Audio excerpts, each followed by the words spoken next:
Isla and Blue are sitting up on the mound watching the river creep up on the wrecks and over the black stubs of the old jetties out on the mudflats, waiting for father to finish his work in the forge.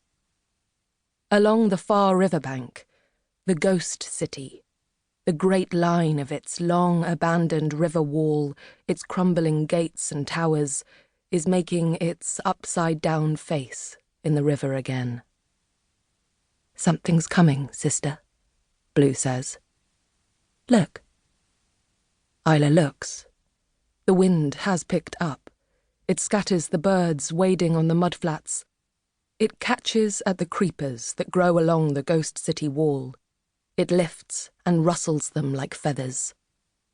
"Could be rain," Isla says. "The wind's turned." It's late spring.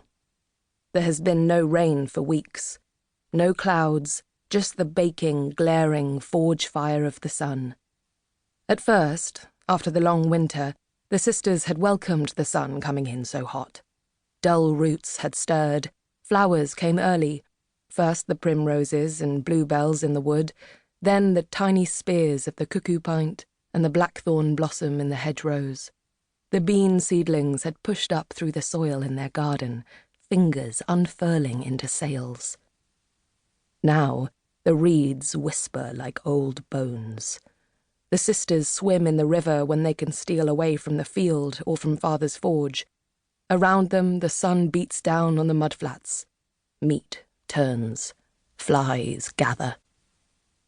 Every evening, the sisters climb the mound to watch for the sails of Sayak's boats coming upriver from the sea, the sails of the great wandering tribes from the old country and the drowned lands of their ancestors, all heading west to find new land to farm. Some months, there are no boats at all. Other months, there are 4 or 5, sailing alone or in clusters. Blue gouges a notch into the doorpost for each new sail she sees. "The river is a firetongue sword tonight," Blue says. She is making a necklace from the cowslips and the violets she's picked, lost in that half-dreaming mood that takes her sometimes. Isla looks. Blue is right. Between their island and the walls of the ghost city on the far riverbank, the river runs between the mudflats in puckered silvers and golds, blues and reds, just like the swords that father makes. "What did the Sun Kings know?" Isla says, gazing over the river to the ruins beyond. "What happened to make them all go and leave their city like that? Was it the Great Sickness, do you think? Or worse?" "What's worse than the Great Sickness?" Blue says, holding the necklace up to the setting sun, humming a tune Mother used to sing in the old times. Blue sometimes talks in riddles. She asks questions Isla can't answer. Sometimes Isla tries. Usually she doesn't. "Did they mean to come back?" Isla says. "Did something happen to them to stop them from coming back?" Isla has been thinking about these questions for always and forever. The whole ghost city is a riddle to her. "Perhaps the marsh spirits chased them away," Blue says, pulling down the skin beneath her eyes and baring her teeth. "Or perhaps the Strix turned them all into crows." But Isla knows her sister doesn't know any more about where or why the Sun Kings went than she does. "We don't know," she says. "No one knows. We'll never know."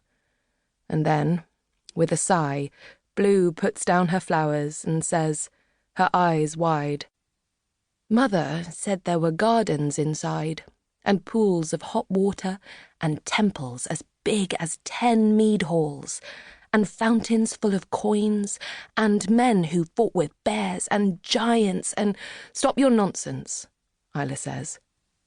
But she isn't really listening. She is thinking that father is late finishing his work, and that the food will spoil. She is wondering whether he has finally finished twisting the iron rods as she asked him to, so that she can start working on the blade tomorrow.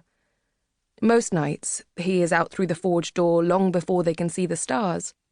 He'll be putting his tools away, she tells herself. He's just taking his time.